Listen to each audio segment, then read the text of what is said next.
আমরা তো একটা ব্যাপার তো খুব ভালো করে জানি যে সেবক দাদা কন্ট্রোভার্সি করেন না। সেবক দাদার চ্যানেলে সেবক দাদা কন্ট্রোভার্সি করেন না, এবং টিনা এবং কেস রিলেটেড কোনো কথাও নিয়ে আলোচনা করেন না। ওনার চ্যানেলটা একদম সম্পূর্ণ আলাদা, গান, গল্প, মজা, আনন্দ, ঘোরাফেরা, এই সমস্ত ব্যাপার নিয়ে আলোচনা হয়। তো সেই ক্ষেত্রে কিছু কিছু মানুষ তার ভিডিওতে বলছে সেবক দাদার মনের কথা, সেবক দাদার সাথে টিনার ফ্যামিলির কি কথা হচ্ছে, সেবক দাদার সাথে টিনার কি কথা হচ্ছে, সেবক দাদার মনের কথা, সেবক দাদা তাকে কি বলতে চাইছে টিনাকে, তারা কি করে জানছে? ডাল মে কুছ কালা হ্যায় ইয়া পুরো ডালই কালা হ্যায়? তা প্রথমে আমি একটু ম্যাডামের উদ্দেশ্যে কিছু কথা বলে রাখি। ম্যাডাম, সেটা হচ্ছে যে ওই দিককারের কি হচ্ছে না হচ্ছে ম্যাডাম, এই দিককারের মানুষ আমরাও কিন্তু জেনে যাচ্ছি। কারণ এমনই কিছু কিছু মানুষ আছে যারা সেবক দাদার সঙ্গ কিন্তু দিচ্ছে, এবং ওই দিককারের সমস্ত উদ্যোগ, প্রত্যেকটা পদক্ষেপ এই দিকে সেবক দাদা আবার সব কিছু জানতে পেরে যাচ্ছে। কে করছে ব্যাপারটা? এই তো যেমন সেবক দাদার মনের কথা, একদম পারফেক্ট মনের কথা, যে দেখ টিনা, আমি না এখান থেকে নিজেকে সরিয়ে নিলাম, গ্যারেন্টার পদ থেকে সেবক দাদা নিজেকে সরিয়ে নিল। বুঝতে পারছো? গ্যারেন্টার পদ থেকে সেবক দাদা নিজেকে সরিয়ে নিল, কিন্তু কেন কেন কেন কেন কেন কেন? ওয়েলকাম টু বিলিজ ব্লগ বন্ধুরা, আশা করি তোমরা সবাই খুব ভালো আছো। ভিডিওটা স্কিপ না করে পুরোটা দেখতে থাকো, তাহলে সব বুঝতে পারবে। সে কালকের একটা ভিডিওতে দেখলাম যেখানে একজন ক্রিয়েটার বলছে, কন্ট্রোভার্সি ক্রিয়েটার বলছে যে সেবক দাদা নাকি টিনাকে বারণ করেছিল যে এখন ফ্ল্যাটটা দেখাস না, ওটা তো রেন্টের ব্যাপার, পরে যখন রেজিস্ট্রি হয়ে যাবে ফাইনালি, তুই যখন মানে তুই টাকাটা পুরোপুরি শোধ করে দিবি এবং তোর রেজিস্ট্রি পেপার তুই হাতে পেয়ে যাবি, রেজিস্ট্রির পর তুই একটা ফাইনালি তুই একটা ট্যুর দিস বা নতুন সারপ্রাইজ দিস যে তুই একটা ফ্ল্যাট নিয়েছিস। কিন্তু টিনা সেটা শোনেনি। টিনার বাবা বলেছে যে না, আমরাই যখন নিচ্ছি এখন দেখালে কি হবে, মানে এরকম একটা ব্যাপার, মানে সেবক দাদা বারণ করেছিলেন কিন্তু টিনা শোনেনি। সেটার জন্য আমি কি সেবক দাদা নিজেকে গুটিয়ে নিয়েছে, টিনার থেকে নিজেকে সরিয়ে নিয়েছে, টিনার পাশে আর থাকবে না। তো এই সমস্ত যে কথা, একদম সেবক দাদার মনের কথা। সেবক দাদা আর টিনার পাশে থাকছে না, সেবক দাদা টিনার থেকে দূর দূর ক্রোশ ক্রোশ মাইল দূরে চলে গেছে। কেন গুটিয়ে নিল সেবক দাদা নিজেকে? সেবক দাদা তাহলে কি চায়? সেবক দাদা কি সত্যিই টিনাকার কখনো কোনোভাবেই সাহায্য করবে না? হ্যাঁ, এত দূর পর্যন্ত নিয়ে গিয়ে তাহলে কি তরি তীরে এসে ডুবে গেল? এই প্রশ্নগুলো মাথার মধ্যে খুব ঘোরাফেরা করছে। দেখো, এটা তো সত্যি কথা যে ফোনদীপের পরে যারা কথা বলে, যারা ফোনদীপকে সাপোর্ট করে, তাদের মধ্যে কিছু কিছু মানুষ আজকাল খুব সেবক দাদা সেবক দাদা সেবক দাদা খুব ভালো, সেবক দাদার চরিত্র ভালো, কিন্তু আগে সেবক দাদাকে না টিনার সাথে শুইয়ে দিয়েছে তারা। আরও অনেক কিছু কথা বলেছে, কত রকম সেবক দাদাকে নিয়ে কথা হয়েছে, কত খিল্লি মেরে ভিডিও হয়েছে, কিন্তু আজ সপ্তাহ দুয়েক দেখতে পাচ্ছি বড্ড সেবক দাদা হচ্ছে। তো আমার কাছে কথা হচ্ছে, তাহলে আমি পুরোটা যেটা বুঝতে পারছি যে এই দিককারে সেবক দাদার সাথে ওই পারের কিছু মানুষের যোগাযোগ আছে, যারা এই দিককারের কথা সেবক দাদাকে বলছে, কিন্তু তারাই আবার ম্যাডামের পেটের ভিতরকার কথা, মানে ওই দিককারের কথা সেবক দাদা কি করে জানতে পারছে? মানে এই দিককারের মানুষ আমরা কি করে জেনে যাচ্ছি যে ওই দিকে কি হচ্ছে? সর্ষের মধ্যেই যদি ভূত থাকে ভাই, সেই ভূতকে তুমি কি করে তাড়াবে? বুঝতে পারছো ভাই? কিছু কিছু মানুষের ব্যাপার থাকে, গাছেরও খাবো তলারও কুড়োবো। আমি বারবার বলি না, কন্ট্রোভার্সি সেক্টরে গাছেরও খাবো তলারও কুড়োবো, এইরকম পাবলিকের অভাব নেই, জাস্ট অভাব নেই বস। বুঝতে পেরেছো? এবার কে বলছে কারা বলছে আমি কি করে জানবো? আমার একটা ভিডিও চোখে চলে, মানে কানে শুনতে পেলাম, কথাগুলো আমি এবার শুনলাম, সেই জন্য আমি কথাগুলো তোমাদের সাথে শেয়ার করলাম। যদি শেয়ার না করতাম ভগবান পাপ দিত, তোমরা জানতে পারতে না ঘটনাটা। বুঝতে পারছো?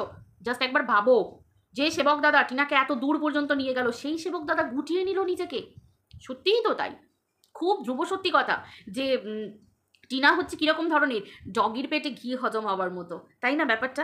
ডগিদের পেটে কখনো ঘি হজম হয়, মানে ভালো মানুষ কখনো নিতে পারে, মানে টিনার মতো একটা খারাপ। আসলে কি জানো তো, ব্যাপারটা হচ্ছে সব চারিদিকে আমি যতটুকু বুঝতে পারছি শুধু কন্ট্রোভার্সির খেলা, কন্ট্রোভার্সির খেলা, আর কিচ্ছু না। যে যেদিক থেকে পাচ্ছে এরকম করে হাতে করে নিয়ে খা, যে যেদিক থেকে পাচ্ছে খা, যে যেদিক থেকে পাচ্ছে খা। আসলে কি বলো তো, প্রত্যেকটা মানুষেরই নিজেকে প্রচারের দরকার, প্রত্যেকটা মানুষেরই হাতে টাকা পয়সার দরকার, আর প্রত্যেকটা মানুষেরই একটা মোটো থাকে যে আমি এই পথে এগোবো, এইভাবে এগোবো। তো সেই ক্ষেত্রে কাকে ধরতে হবে, কাকে ছাড়তে হবে, এই মানুষগুলো না খুব ভালো করে জানে। আশা করি তোমরা বুঝতে পারছো আমার কথাটা। কারণ গাছেরও খাবো তলারও কুড়বো, এই ব্যাপারটা তো বেশিরভাগ মানুষের ক্ষেত্রেই কাজ করে না। তো ফ্যাক্ট হচ্ছে সেটা, যে এই সমস্ত কথাগুলো কি করে জানছে। আবার আমার দুটো জিনিস সন্দেহ হচ্ছে। আমি যতটুকু জানি কোর্ট চত্বরের আশেপাশে অনেকে তো থাকার কথা, অনেক টাইটেল ঘোরাফেরা করে না, দাস, হালদার, তারপরে গোস্বামী, এই টাইটেলগুলো না দেখবে আশেপাশে অনেক ঘোরাফেরা করতে থাকে। তো ইনফরমেশান সেখান থেকে আসছে না তো, এই সমস্ত বংশজাত এই রায় দাস, না আগে বলি, হালদার, দাস, গোস্বামী, রায়, ঘোষ, মিত্তির, ফিত্তির, মানে যেগুলো আছে আর কি, এই সমস্ত সব এখান থেকে কোনো ইনফরমেশান আসছে না তো? আমারও একটা বিরাট বিগ প্রশ্ন মনের মধ্যে কিন্তু ঘোরাফেরা করছে। টিনা, তাহলে কিন্তু তোর খুবই অসুবিধার একটা ব্যাপার। কারণ সেবক দাদার পেটের ভিতরে কি কথা হচ্ছে, সেবক দাদার মনের কথাগুলো বাইরের লোক কী করে জানতে পারছে রে? কী করে জেনে যাচ্ছে রে? এই দিককার কথা ওদিকে যাচ্ছে কেন? ডাল মে কুছ তো কালা হ্যায়, কেউ তো ভাই বস আছে যার মাধ্যমে এই দিককারের কথাগুলো ওদিকে যাচ্ছে। আবার সব থেকে ভালো কথা, তার কাছ থেকেই কিন্তু ওই দিককারে ম্যাডামের পেটের ভিতরের কথা কোন পদক্ষেপ আগে হবে সেটা আবার এই দিকের লোকেরা জেনে যাচ্ছে। তার কাজই হচ্ছে এই দিকেরও খাবো, ওদিকেরও কুড়াবো। যদি বুঝতে পারো দল থেকে ছাঁটাই করো, কারণ এই ধরনের দোগলা জিনিস না একবারে দলকে পুরো ধ্যাস দেশিয়ে দেবে। খুঁজতে থাকো, খুঁজতে থাকো, অনেক ব্যাপার আছে, বুঝতে পারলে? খুঁজতে থাকো, পারলে একদম কিক করে বার করে দাও দল থেকে। এই রকম দল খুব মারাত্মক ডেঞ্জারাস দলের মধ্যে এরকম যদি মেম্বার থাকে, এরকম মেম্বার নিয়ে কাজ করা হেভি চাপের ব্যাপার, তাই না? তো বন্ধুরা, একটা কথা বলি তোমাদেরকে, যে টিনাকে তো ফ্ল্যাট নিতেই হবে। তোমরা পরে ভবিষ্যতে জানতেও পারবে, সবই জানতে পারবে। এটা নিতে হতোই, একটা বাচ্চাকে মানুষ করার জন্য নিতে হতোই। যতই বাপের বাড়ি থাকুক, যত যাই থাকুক না কেন, ওই বাড়িতেও একটা বাচ্চা হবে ভবিষ্যতে। আবার টিনারও একটা বাচ্চা আছে।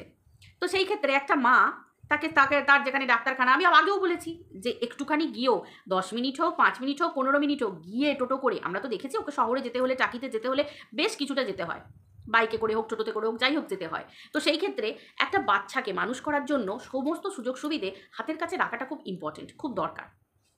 ভালো খাবো, ভালো পড়াবোটা বড় কথা নয়, সমস্ত সুবিধেগুলো যেগুলো এসেন্সিয়ালিটি, যেগুলো দরকার একটা বাচ্চার, তো সেইগুলোর জন্য টিনাকে একটা ফ্ল্যাট কিনতেই হতো, যেটা একদমই নিজের। দেখো, ভিক্ষের দান বা দয়ার দান তো নয়, সম্পূর্ণ নিজের এলেমে নিয়েছে, নিজের এলেমে, নিজের উপার্জিত টাকা দিয়ে, শোধও করছে নিজের উপার্জিত টাকা দিয়ে। আবার নিজের বাড়িতে মা, বাবা, ঠাম্মি, দাদা, বৌদি, আমরা তো দেখেছি আজকে নিজের একটা নাইটি কিনলে বৌদির জন্য কেনে, মায়ের জন্য কেনে, একটা ঠাম্মির কাপড় কেনে, একটা বাবার জন্য কিনলে দাদার জন্য কেনে। এই যে ব্যাপারগুলো একটা মেয়ের মধ্যে, আমি তোকে বারবার একটা ভিডিওতে, আমি আগের ভিডিওতেও বলেছি যে ওর তো জমানোর দরকার। কিন্তু ওই যে এখনকারের মেয়ে জমানো ব্যাপারটা ঠিক আসে না। আর ও যা করুছে, ও যা হই হইয়ে, মানে সত্যি মেয়েটা যে হিংসুটে, সেটা কেউ মানুষ যে প্রমাণ করছে মেয়েটা হিংসুটে, মেয়েটা খারাপ। ভাই মেয়েটা যে খারাপ আমাকে তো দেখতে হবে, যে স্বভাব যার খারাপ তার স্বভাব তো সব জায়গাতেই থাকবে স্বভাব। এই যে যেমন কিছু মানুষ বলে আমরা প্রতিবাদ করতে এসেছি, সুতপার বেলায় প্রতিবাদ করতে দেখেছি, গাল দিয়ে প্রতিবাদ করলো, ঠিক আছে সুতপা খারাপ, সুতপাকে গাল দিল, কিন্তু বাকি জায়গায় গিয়েও গুরুজনদেরকে গাল দিতে হচ্ছে। তার মানে এরা কেউ অভাবে করে না, মানে কেউ প্রতিবাদ করতে এসে করে না, অ্যাকচুয়ালি এদের স্বভাবই হচ্ছে গাল দেওয়া। ঠিক এই রকম ধরনের স্বভাবটাকে মানুষ কখনো ছাড়তে পারে না, যার জন্য বলে স্বভাব কখনো মলেও যায় না। একবারে চিতায় উঠবে মানুষ, সঙ্গে পর্যন্ত স্বভাব যাবে, ও ছাড়তে পারে না। মানুষ এরকমই হয়, কিছু কিছু মানুষ। আবার তোমরা দেখো, এই যে টিনার ক্ষেত্রে দেখো, যদি হিংসুটে হয়, যদি যাই হয়, ভাই নিজের দাদা বৌদি এদেরকেও তো দেখলে হিংসা করবে। একবার না একবার তো আমরা ক্যামেরার সামনে দেখতেই পাবো, কারণ মুখোশ তো সবসময় মানুষ একটা টাইমে তো মুখোশ পড়তে ভুলে যায় মানুষ, যেমন মুখগুলো চিনতে পারি আমরা। তো সেই ক্ষেত্রে দেখেছো, লক্ষ্য করে মেয়েটা সব সময় আনন্দ, হই হই, উল্লাস, এইরকম ধরনের। তো এই মেয়েটা নিজের জীবনে এগিয়ে যাচ্ছে, নিজের জীবনে নিজে ব্লগ করছে। আর আগে মানুষ বলতো তোমার ব্লগ বোরিং হচ্ছে, কিন্তু এই ব্লগেই কিন্তু সব থেকে বেশি ভিউজ হয়, সব থেকে বেশি ভিউজ হয়। আমি আবারও বলছি, ভিউজের খেলা নিয়ে অহংকার নয়, কিন্তু ব্যাপারটা হচ্ছে ভিউজটা হয় কেন? মানুষ তো জানছে, মানুষ তো বুঝছে একটা মা তার সন্তানের জন্য কতটা এগোতে পারে, একটা মা তার সন্তানের জন্য কতটা এগোতে পারে। যখন নেয়নি খেলা হিসেবে তখন আলাদা ব্যাপার, যে আমি খেলবো না, আমার সন্তান খেলা নয়। কিন্তু একটা মা তার সন্তানকে এই যে বিনা কারণে, যে বিনা মাতলাবে, যে মায়ের সঙ্গে দেখা করতে দেবো না, কন্ডিশান, শর্ত, সেই দিনের পর থেকে টিনা ঘুরে গেছে। হ্যাঁ, টিনা নিজে আশাও করতে পারেনি। টিনা আশা কেন করতে পারেনি আমি জানি না। ওর আশা না করাটা, মানে আশা কি করে করেছিল ওদের ওপর, যে ওর সন্তানকে ওর সাথে মিশতে দেবে বা যেতে দেবে বা দেখা করতে দেবে, আমি জানি না কি করে আশা করেছিল। আমি তো পরের বাড়ির মানুষ হয়ে দিনের পর দিন ভিডিও দেখতে দেখতে তো আমি নিজেই বুঝতে পেরে গেছিলাম যে এরা এত দূর পর্যন্ত কেন, আরও দূর পর্যন্ত যেতে পারে, নোংরামি চরম পর্যায়ে। টিনা ভেবেছিল যে বাচ্চাকে নিয়ে ওরা কখনো খেলবে না, আর যার জন্য টিনা কোনোদিন একটা উও করেনি যে আমার বাচ্চা কি, আমার বাচ্চা বলবো, ওরাও তো ও তো সন্তানের বাবা, ওনারাও তো ঠাকুমা দাদু, আমি ওনাদের কাছ থেকে কেড়ে নেবো বাচ্চাটাকে, কেড়ে নেবার জিনিস কোনোদিন বলেনি। যতবার টিনাকে বলা হয়েছে, ডগিগুলো একটু চেল্লাচ্ছে, একটু ইগনোর করো, মারামারি করছে, ওরা খেলা করছে, তো কোনোদিন বলেনি যে তোমার কি বলে, যে ও আমার বাচ্চাকে খাওয়াচ্ছে না, আমার বাচ্চাকে ঠিক রাখছে না, আমার বাচ্চাকে, ও কখনো বলেনি। কারণ কেন বলো তো, এগুলো কন্ট্রোভার্সি করতে গেলে দরকার হয়, কিন্তু একটা মা জানে যে তাদের কাছে তার সন্তানটা, বাবার কাছে সন্তান কতটা প্রিয়, আর ঠাকুমা দাদুর কাছে তার নাতি কতটা প্রিয়। ভাই তারা না খেয়েও বাচ্চাটাকে খাওয়াবে, এটা সিম্পল কথা। কিন্তু তারপরেও ওই তরফ থেকে যে খেলাটা হলো, যে মা ডাইনি, মা রাক্ষসী, মা মেরে ফেলবে, কত সমালোচককে দিয়ে দিয়ে বলানো হলো, বিক্রি করানো হলো একটা মেয়েকে। তারপরে তো একটা মা যখন একটা কন্ডিশন পেপার যে এই বদলে এইটা তোমার করতে হবে, মানে বুঝতে পারছো, এত কিছুর বিনিময়ে তোমাকে এটা, যে তার মধ্যে একটা শর্ত, বাচ্চার টিকি পর্যন্ত, ছায়া পর্যন্ত মারাতে দেওয়া হবে না। এত বড় কথা কোনো বাবা বলতে পারে? কোনো পরিবার বলতে পারে? কোনো মা বলতে পারে? কোনো মা? আজকে একটা পুরুষ মানুষ তার স্ত্রীর ওপর ইগো নিয়ে যদিও বলে, তার পরিবারে গুরুজনরা বলতে পারে, যারা বাবা মা, যারা সন্তানের মা? তখনই তো সমালোচকেরা প্রশ্ন করবে যে এই পরিবারে তাহলে ঘটে যাওয়া যে পুরনো কাহিনী, তাহলে এর সাথে মিল তো কোথাও না কোথাও আছেই। তার মানে সত্যিই অমানবিক দিক একটা আছে পুরো পরিবারের মধ্যে। এইভাবে সমালোচনাটা করা যায়, তাই না? তো সেই ক্ষেত্রে টিনার আজকে এই রণচণ্ডী মূর্তি আর এই রূপ, যে একটা মা চাইলে কিন্তু তার নিজের এই চণ্ডী রূপটা ধারণ করে তার সন্তানকে কাছে আনতে পারে। একদম সামনে এগিয়ে গেছে, একদম সামনে এগিয়ে, জাস্ট 0.00001 এইটুকু একটা ধাপ বাকি আছে, বুঝলে? তো মিথ্যেটা বেশি দিনকে না কখনো চাপা দিয়ে রাখা যায় না। মানুষ রোজগার করবে, নোংরামি করে মানুষ রোজগার করবে, এই রোজগারটাই থাকবে, এর বেশি আর কিছু থাকবে না। দুদিন পর নিজের কোনো যোগ্যতা থাকবে না, মানুষ দেখবে না, মানুষ তাকাবে না। কেন না? একটা বাড়ি এমনি এমনি বাড়ি হয় না, একটা ঘর এমনি এমনি ঘর হয় না, সেখানে একটা মানুষ থাকা দরকার, মানুষের বন্ধন থাকা দরকার, একটা বাচ্চা কাচ্চা। তাহলে লোকে না ওই বুড়ো বুড়ি আর ছেলের বিয়ে দিত না, সংসার করাতো না। ছেলের বিয়ে দেবে, বউ আসবে, কত ভালো সংসার হবে, একটা সন্তান হবে, কত ফুটফুটে একটা বাচ্চা হবে, দিয়ে সে তাকে নিয়ে একটা সংসার হবে। কি হবে বাড়ি, কি হবে গাড়ি, কি হবে অট্টালিকা? এগুলো যারা ওই টাকা চায়, টাকা পছন্দ করে, মানুষ যাচাই করলে না, একটু বুদ্ধি দিয়ে যাচাই করলে বুঝতে পারবে, যাদের কাছে শুধু অনলি টাকা ম্যাটার করে, তাদের কাছে জানো তো, তুমি হাজার বোঝাও, তাদের কাছে মানুষকে তুমি কোনোদিন ম্যাটার করতে পারবে না। তারা মানুষকে বিক্রি করবেই, কারণ তাদের কাছে যেন তেন প্রকারেণ তাদের কাছে টাকাটা, মানি ম্যাটার করে। তো সেই ক্ষেত্রে তুমি হাজার চেষ্টা করলেও তাকে বোঝাতে পারবে না যে মানুষগুলো নিয়ে সংসার হয়, একটা বন্ধন নিয়ে, পারিবারিক বন্ধন নিয়ে সংসার হয়, টাকা পয়সা গাড়ি বাড়ি নিয়ে সংসার কখনো হয় না। কিন্তু আজকাল সোশ্যাল মিডিয়াতে এগুলোই চলছে। তার জন্যই তো লোকে বাড়ি ঢুকে যাচ্ছে, লোকের বাড়িতে অশান্তি লাগিয়ে দিচ্ছে। আগে শুনেছি স্বামী স্ত্রী হচ্ছে প্রাইভেট, একটা স্বামী স্ত্রীর ব্যাপারটা একটা প্রাইভেসির ব্যাপার, স্বামী স্ত্রীর ব্যাপার 4 দেয়ালের ভিতরে থাকতে হয়, বাইরে আনতে নেই, যতক্ষণ না জল প্রচুর দূরে গিয়ে যাচ্ছে। তো সেই ক্ষেত্রে গুরুজনদের সামনেও আনতে নেই, তারপর যখন না সামলাতে পারবে গুরুজনরা ফয়সালা করবে। কিন্তু এই প্রথম দেখলাম সোশ্যাল মিডিয়াতে, এবং সোশ্যাল মিডিয়া থেকে কিছু লোক ভাড়া করে এনে পরিবারে নিয়ে গিয়ে নিজের বাড়ির সম্মানকে বিক্রি করতে হয় কীভাবে, এবং দিনের পর দিন বিক্রি করে, এবং এইভাবে আঁচল পেতে ভিক্ষাং দেহি বলে এরকমভাবে দাঁড়িয়ে সেই টাকাতে নিজের পরিবার চালানো। সত্যি বলবো, সোশ্যাল মিডিয়ার এই নোংরামিগুলোর জন্য না এখনকার জেনারেশনগুলো পুরো ধ্বংসের মুখে। জানি না কি হবে, ছেলেমেয়েরা কি শিখবে জানি না। সেই জন্যই বারবার বলা যে এই সমস্ত নোংরা চ্যানেলগুলোকে না হটানো খুব প্রয়োজন, এদেরকে ভিউজ দেওয়া খুব মানে খুবই কি দরকার, কারণ এরা যত ভিউজ পাবে না তত এদের নোংরামি বাড়বে। আর নোংরামি বাড়া মানে হচ্ছে আমাদের জেনারেশনের ছেলেমেয়েরা এগুলোই শিখবে, যে শর্টকাটে পরিবারের সম্মান বিক্রি করো, সেটা মা বাবা স্বামী স্ত্রী যে যাই বলো না কেন, সন্তান বিক্রি করো আর টাকা ইনকাম করো। হচ্ছেও তো তাই। আগে বলতো মেয়েরা লোকের বাড়ি বাসন মেজে কাপড় কেচে টাকা করবে, ঘর নেতা দিয়ে ঘর মুছে মানে দিন এনে দিন খেয়ে সংসার চালাবে। এখন দেখো কাপড় খুলে দিচ্ছে, কাপড় খুলে দিচ্ছে, ব্লাউজ খুলে দিচ্ছে, দিয়ে লাইভ করছে, ভিডিও করছে, সেগুলোতে ভিউজ হচ্ছে, টাকা ইনকাম করে খাচ্ছে। হ্যাঁ, বড়েরা তাদেরকে সাপোর্টও করছে। কেন হচ্ছে বলো তো এইগুলো? কারণ আজকে পাবলিক তাদেরকে দেখছে বলে। তার মানে নোংরামিগুলো পাবলিকেই তো ছড়াচ্ছে, সেই জন্যই তো আজকে এই জিনিসগুলো ঘটছে। তো মানুষ আজকাল শর্টকাটে ইনকাম করতে চায়, শর্টকাটের মানেই তো হচ্ছে এইরকম ধরনের। আর বাকি গাছেরও খাবো তলারও কুড়োবো, এরকম তো পাবলিক থাকেই, কারণ যেন তেন প্রকারেণ এদের ইনকাম চাই, সেটা আমি এই দিকেই যাই আর ওই দিকেই যাই। কিন্তু ব্যাপারটা হচ্ছে সর্ষের মধ্যে যদি ভূত থাকে তাড়াবে কী করে মানুষ?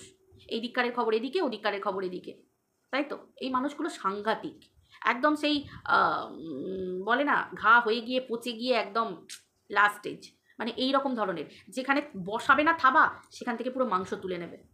এদের মুখকে চেনা খুব দায়। আমি তো অনেক চিনে গেছি, আজ ঠিক আছি, দরকার নেই কন্ট্রোভার্সি করছি, একাই ভালো। শুনছি তো সবার ভিডিও শুনছি, কিন্তু বলবো নিজেরটা, যেটা আমাকে সায় দেবে। ওর কথায় চলা উচিত না, কারণ কার মনে কি আছে, কে কিভাবে কি চালিত করছে আজকাল সত্যিই সোশ্যাল মিডিয়াতে বোঝা মুশকিল, তাই না? বোঝা দেয় যে কে কোন দিকে, কে কার কথায় কি বলছে। তো চলো বন্ধুরা, ব্যাপারটা হচ্ছে এটাই, কন্ট্রোভার্সি করতে এসেছি, কিন্তু কন্ট্রোভার্সি করতে এসে একটা ভালোবাসা জন্মে যায়, যেটা টিনা আর টিনার সন্তানের প্রতি ভালোবাসা এসে গেছে, যে একটা মাকে কীভাবে, একটা বাড়ির মেয়েকে কীভাবে সম্মান নষ্ট করা হচ্ছে। আর যার স্বামী পাশে থাকে না তার কাছে তো জীবনে কিচ্ছু থাকে না, তাই না? তো সেই ক্ষেত্রে একটা মা খুব ইম্পর্টেন্ট একটা সন্তানের কাছে, আর সন্তানটা মায়ের কোলে থাকাটা খুব ইম্পর্টেন্ট। তো সেটা নিয়ে যখন নোংরা কন্ট্রোভার্সি হয়েছে, অবশ্যই সেই ফরেই তো কন্ট্রোভার্সি করবো, আর চাইবো তাড়াতাড়ি মা ছেলের মিলন হোক। সবাই খুব ভালো থেকো, টাটা, আবার দেখা হচ্ছে পরের ভিডিওতে, বাই।